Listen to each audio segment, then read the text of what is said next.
చైనాలో మరో కొత్త వైరస్ను కనుగొన్నారు శాస్త్రవేత్తలు.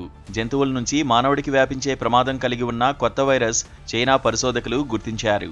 గబ్బిలాలపై విస్తృత పరిశోధనలు చేసిన కారణంగా బ్యాట్ ఉమెన్గా పేరు తెచ్చుకున్న virologist she Zhengli, Guangzhou academy of science, Wuhan university and Wuhan institute of virology పరిశోధకులు కలిసి ఈ అధ్యయనాన్ని నిర్వహించారు.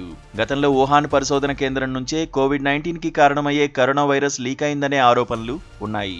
తాజాగా హాంకాంగ్లోని జపనీస్ పిపిస్ట్రల్ రకం గబ్బిలాల్లో HKU5 కరోనా వైరస్ అనే కొత్త రకాన్ని గుర్తించారు.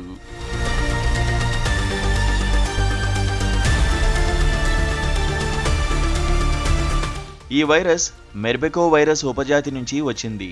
ప్రాణాంతకమైన మిడిల్ ఈస్ట్ రెస్పిరేటరీ సిండ్రోమ్కు కారణమయ్యే వైరస్ కూడా ఈ ఉపజాతికి చెందినదే.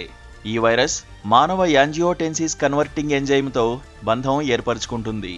సరిగ్గా ఇలాగే కోవిడ్-19కి కారణమయ్యే SARS-CoV-2 వైరస్ కూడా మానవ కణాలకు సోకుతుంది. HKU5 కోవ్ గబ్బిలాల ఏస్2ను మాత్రమే కాకుండా మానవ ఏస్2 మరియు వివిధ క్షీరదాల ఏస్2 ఆర్థోలాగులను కూడా ఉపయోగించుకుంటుందని పీర్ రివ్యూడ్ జర్నల్ సెల్లో ప్రచురించిన ఒక రీసెర్చ్ పేపర్ వెల్లడించింది.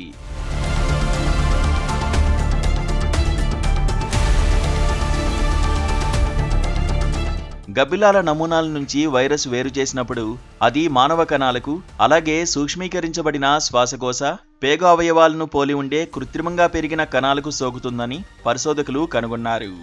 HKU5-CoV-2 మానవుల్లో ఏస్2 గ్రాహకాలకు మాత్రమే కాకుండా అనేక ఇతర జాతుల కణాల్లో కూడా నివసిస్తాయి.